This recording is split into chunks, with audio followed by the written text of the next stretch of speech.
नमस्कार, आप देख रहे हैं न्यूज इंडिया। आपके साथ मैं हूं अभिषेक। नरेंद्र मोदी लगातार तीसरी बार देश के प्रधानमंत्री बन गए। उन्होंने 2047 तक भारत को विकसित राष्ट्र बनाने का बीड़ा उठाया है। इसमें विदेश नीति की भूमिका काफी अहम है। पीएम मोदी ने भारत के वसुधैव कुटुंबकम की नीति को हमेशा से बढ़ावा दिया है। अपने 10 साल के कार्यकाल में पीएम मोदी ने नेबरहुड फर्स्ट पॉलिसी को हमेशा तरजीह दी है। इसका ताजा उदाहरण पीएम मोदी के तीसरे शपथ ग्रहण के दौरान देखने को मिला, जब भारत ने अपने पड़ोसी देशों के 7 राष्ट्राध्यक्ष को आमंत्रित किया। बांग्लादेश से मालदीव, नेपाल से लेकर श्रीलंका और भूटान से लेकर सेशेल्स के राष्ट्राध्यक्ष को आमंत्रित किया गया, जो भारत के नेबरहुड फर्स्ट पॉलिसी को दिखाता है। नेबरहुड फर्स्ट पॉलिसी का मकसद भारत के पड़ोसी देशों के साथ फिजिकल, डिजिटल, ट्रेड रिलेशंस और लोगों के जुड़ाव को मजबूत करना है। साथ ही अपने तीसरे टर्म में पीएम मोदी की कोशिश भारत को दुनिया के अग्रणी देशों में शीर्ष पर ले जाने की।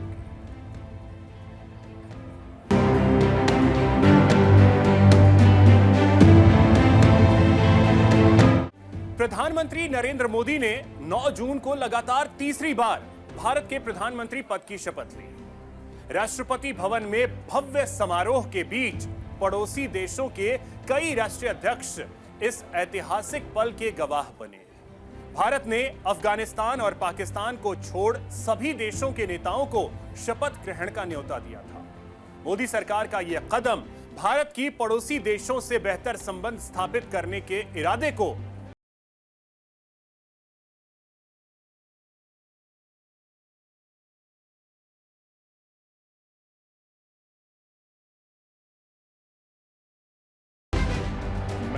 प्रधानमंत्री नरेंद्र मोदी ने 9 जून को लगातार तीसरी बार भारत के प्रधानमंत्री पद की शपथ ली। ईश्वर की शपथ लेता हूं कि राष्ट्रपति भवन में भव्य समारोह के बीच पड़ोसी देशों के कई राष्ट्रीय अध्यक्ष इस ऐतिहासिक पल के गवाह बने। भारत ने अफगानिस्तान और पाकिस्तान को छोड़कर सभी देशों के नेताओं को शपथ ग्रहण का न्योता दिया था। पिछले 10 वर्षों में नरेंद्र मोदी सरकार का ये कदम भारत के पड़ोसी देशों से बेहतर संबंध स्थापित करने के इरादे को दिखाता है। समाज के कमजोर तबके भारत की नेबरहुड फर्स्ट पॉलिसी और सागर विजन के तहत शपथ ग्रहण समारोह में श्रीलंका के राष्ट्रपति, मॉरिशस के प्रधानमंत्री, नेपाल के प्रधानमंत्री, बांग्लादेश के प्रधानमंत्री, मालदीव के राष्ट्रपति, सेशेल्स और भूटान के प्रधानमंत्री को बुलाया गया। शपथ ग्रहण समारोह में 7 देशों के राष्ट्रीय अध्यक्ष शामिल होकर इस ऐतिहासिक पल के गवाह बने। चीन परस्त माने जाने वाले, बीते दिनों में अपने देश में इंडिया आउट कैंपेन चलाने वाले मालदीव के राष्ट्रपति मोहम्मद मुइज्जू से लेकर बांग्लादेश की प्रधानमंत्री शेख हसीना शपथ ग्रहण समारोह में मौजूद रहे। दरअसल पिछले साल नवंबर में मुइज्जू के राष्ट्रपति बनने के बाद से मालदीव और भारत के बीच तनाव रहा है। अपने चुनाव कैंपेन के दौरान भारत के 88 सैनिकों को मालदीव से निकालने के लिए मुइज्जू ने इंडिया आउट का नारा दिया था। राष्ट्रपति बनने के बाद वे सबसे पहले चीन के दौरे पर गए, जबकि आमतौर पर मालदीव के प्रेसिडेंट पद संभालने के बाद सबसे पहले भारत की यात्रा करते हैं। लेकिन ये पीएम मोदी की विदेश नीति की कुशलता है कि भारत ने शपथ ग्रहण समारोह में मुइज्जू को बुलाकर एक तीर से 2 निशाने साधे। पहला, मालदीव के साथ भारत बेहतर संबंध चाहता है। दूसरा, चीन को ये संदेश कि पड़ोसी देशों से व्यापार में केवल चीन का एकाधिकार नहीं है। नेबरहुड फर्स्ट पॉलिसी भारत की विदेश नीति का मूल हिस्सा है। 2014 में सत्ता में आने से पहले ही मोदी ने कहा था कि वे पड़ोसी देशों को अपनी विदेश नीति में सबसे ऊपर रखेंगे। अपने 10 साल के कार्यकाल में पीएम मोदी ने पड़ोसी देशों के साथ बेहतर संबंध को हमेशा तरजीह दी है। नेबरहुड फर्स्ट पॉलिसी का मकसद भारत के पड़ोसी देशों के साथ फिजिकल डिजिटल ट्रेड रिलेशन और लोगों से लोगों के जुड़ाव को मजबूत करना है।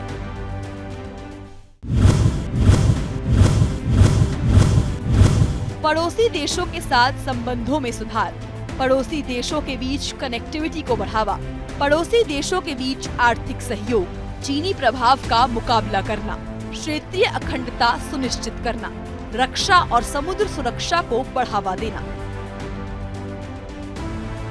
शपथ ग्रहण समारोह में शामिल 7 देशों में से 5 देश हिंद महासागर क्षेत्र के हैं, जबकि नेपाल और भूटान दशकों से भारत के अच्छे पड़ोसी रहे हैं।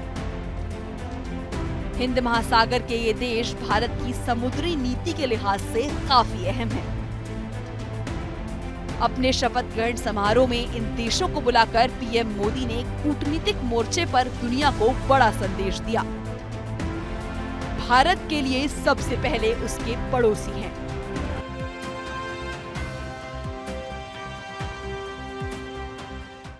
विदेश मंत्री के तौर पर कार्यभार संभालने के बाद पाकिस्तान और चीन के प्रति भारत सरकार के रुख का खुलासा किया। चीन को लेकर विदेश मंत्री एस जयशंकर ने सरकार की मंशा जाहिर करते हुए कहा कि चीन के साथ सरकार का फोकस सीमाई विवाद का समाधान खोजने का होगा। साथ ही उन्होंने पड़ोसी पाकिस्तान को लेकर कहा कि बॉर्डर पर पाकिस्तान की ओर से सालों से चल रहे आतंकवाद का निपटारा सरकार का मकसद हो।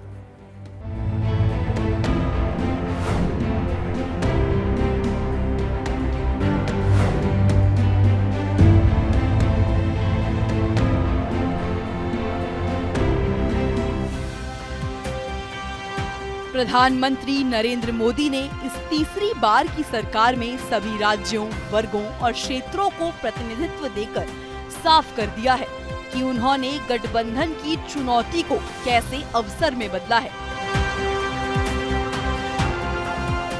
मोदी 3.0 में जिन 72 मंत्रियों ने शपथ ली वे सभी 24 राज्यों से आते हैं। इनमें 18 मंत्री उत्तर प्रदेश से, 17 मंत्री पश्चिम बंगाल से, 15 मंत्री पूर्वी भारत से, 13 मंत्री दक्षिण भारत से, 6 मंत्री मध्य प्रदेश से और 3 मंत्री उत्तर पूर्वी राज्यों से आते हैं। जहां इन मंत्रियों में 61 मंत्री बीजेपी से हैं, तो वहीं 11 मंत्री गठबंधन के सहयोगी दलों से हैं।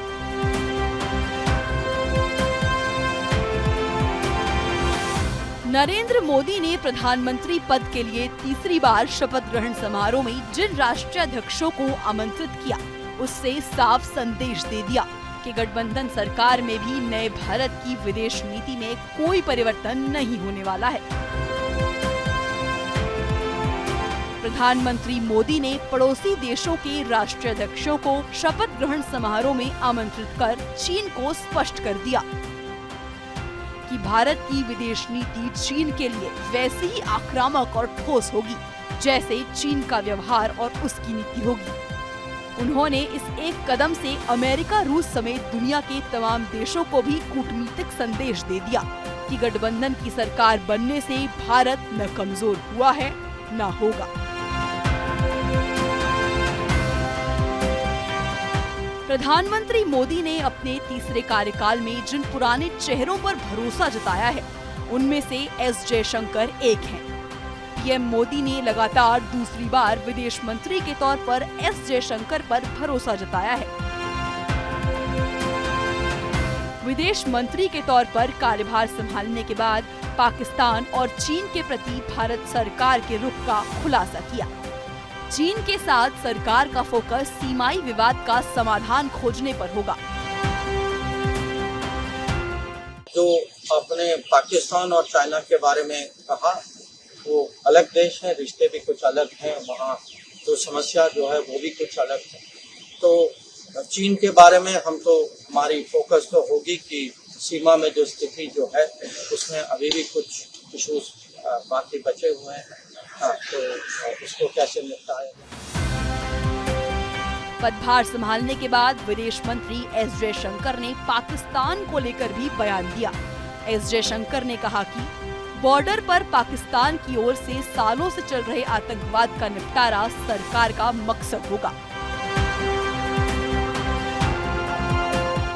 पाकिस्तान के साथ ये भी आप जानते हैं कि विषय जो है सालों से वो जो आतंकवाद का विषय जो है cross border terrorism, how do we find a solution to it so that cannot be the policy of a good government. Bharat की विदेश नीति में पश्चिमी एशिया प्रमुखता से शामिल होगा। बीते साल नई दिल्ली में G20 शिखर सम्मेलन के दौरान भारत ने मध्य पूर्व यूरोप आर्थिक गलियारा कनेक्टिविटी का ऐलान किया था। भारत पश्चिम एशिया के साथ व्यापार को और आगे बढ़ाना चाहता है। इसके लिए मध्य पूर्व यूरोप आर्थिक गलियारा कनेक्टिविटी की दिशा में भी मोदी सरकार कदम आगे बढ़ाएगी, जिससे आने वाले समय में पूर्वी भूमध्य सागरीय क्षेत्र और यूरोप के साथ व्यापार की संभावना में और भी बढ़ोतरी होगी।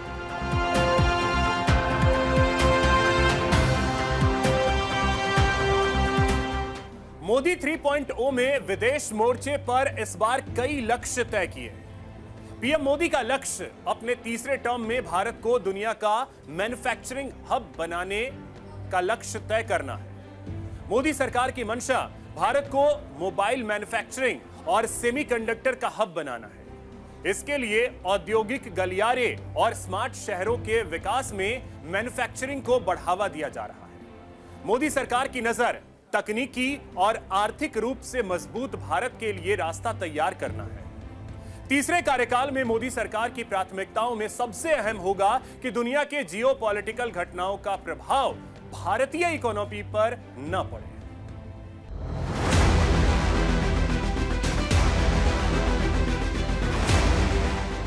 मोदी 3.0 में विदेश मोर्चे पर इस बार कई लक्ष्य तय किए गए हैं। पीएम मोदी का लक्ष्य अपने तीसरे टर्म में भारत को दुनिया का मैन्युफैक्चरिंग हब बनाने का है। मोदी सरकार की मंशा भारत को मोबाइल मैन्युफैक्चरिंग और सेमीकंडक्टर का हब बनाना है। इसके लिए औद्योगिक गलियारे और स्मार्ट शहरों के विकास में मैन्युफैक्चरिंग को बढ़ावा दिया जा रहा है। मोदी सरकार की नजर तकनीकी और आर्थिक रूप से मजबूत भारत के लिए रास्ता तैयार करने पर है।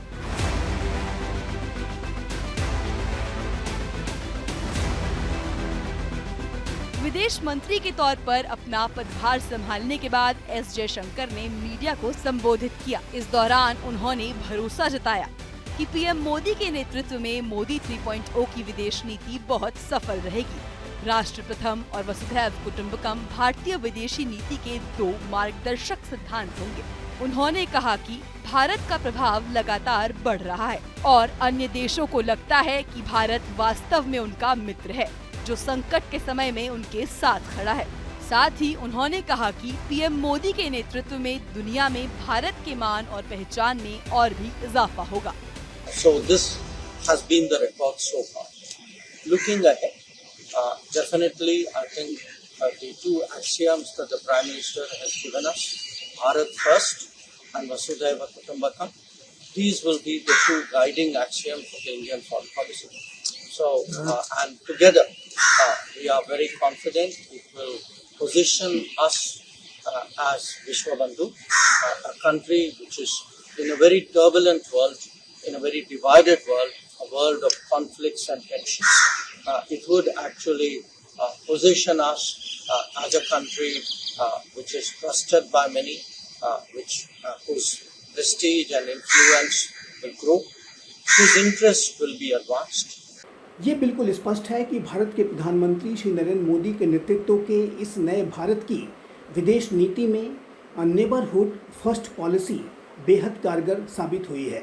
2014 के बाद से ही लगातार भारत नेबरहुड फर्स्ट पॉलिसी के अप्रोच पर कार्य कर रहा है। 2014 में भी जब प्रधानमंत्री मोदी के पहले कार्यकाल का शपथ ग्रहण समारोह हुआ था, तो उसमें भी जो भारत के पड़ोसी राष्ट्रों के नेताओं को आमंत्रित किया गया था।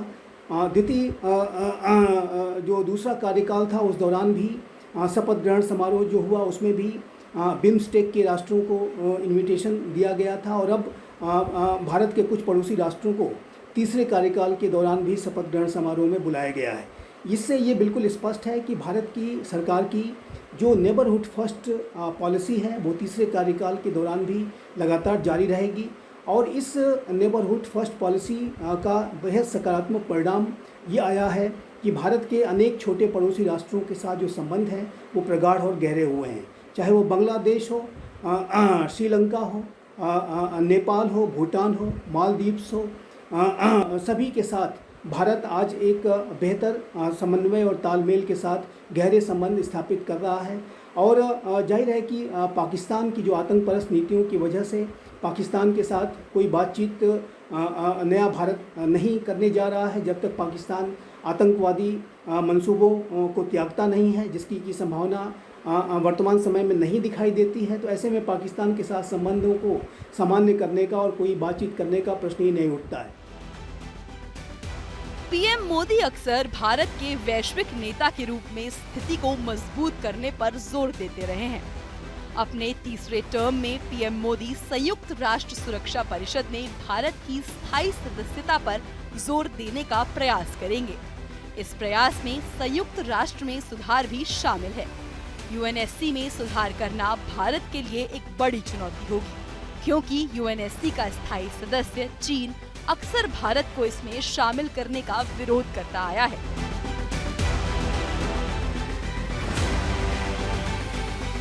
माना जा रहा है कि मोदी सरकार अपने तीसरे कार्यकाल में अंतर्राष्ट्रीय मंचों पर पाक अधिकृत कश्मीर के मुद्दे को फिर से उठाएगी। गृह मंत्री अमित शाह लगातार कहते रहे हैं कि पीओके हमारा है और हम इसे हर हाल में वापस लेंगे।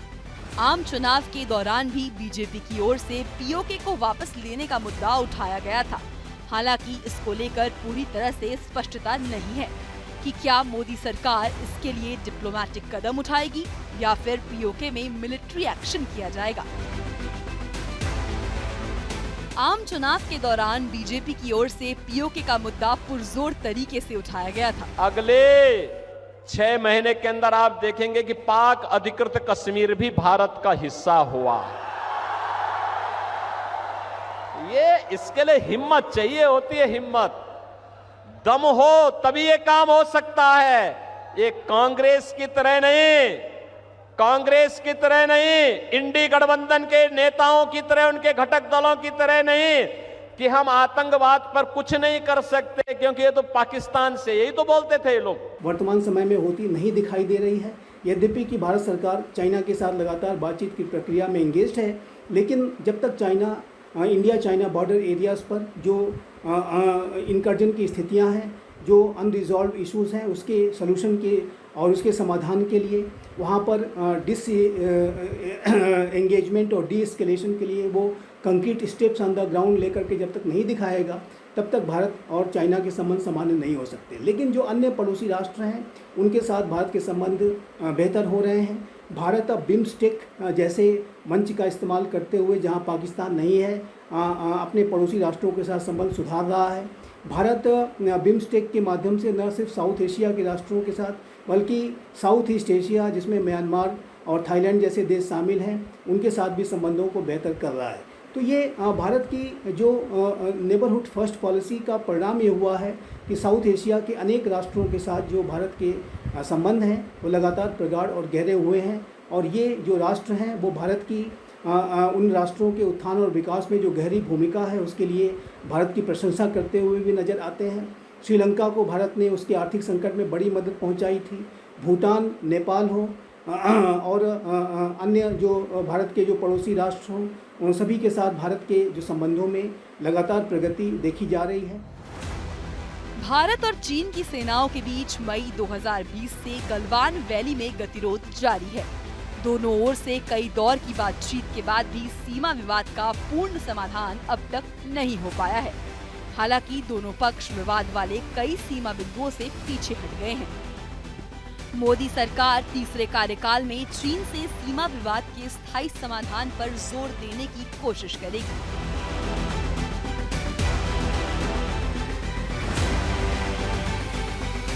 पाकिस्तान और चीन के साथ वार्ता, यूएन में स्थायी सदस्यता की दावेदारी, ऑटोमोबाइल इंडस्ट्री का विस्तार, मोबाइल मैन्युफैक्चरिंग का हब, स्पेस सेक्टर का विस्तार, मौजूदा दौर में रोज बदलती दुनिया की जटिलताएं कम नहीं हो रही हैं, बल्कि इसमें लगातार इजाफा हो रहा है। यूक्रेन गाजा में हो रहे संघर्षों का स्वरूप बदला नहीं है। दुनिया दो धड़ों में बंटती नजर आ रही है। तीसरे कार्यकाल में मोदी सरकार की प्राथमिकताओं में सबसे अहम होगा कि दुनिया की जियोपॉलिटिकल घटनाओं का प्रभाव भारतीय इकोनॉमी पर नहीं पड़े। माना जा रहा है कि मोदी सरकार भारतीय नैरेटिव और ग्लोबल साउथ के एजेंडे पर विदेश नीति को लगातार जारी रखेगी। Nishant Kumar, news India. तो फिलहाल आज के इस खास कार्यक्रम में बस इतना ही। मुझे और मेरी टीम को दीजिए इजाजत। देखते रहिए न्यूज इंडिया। नमस्कार।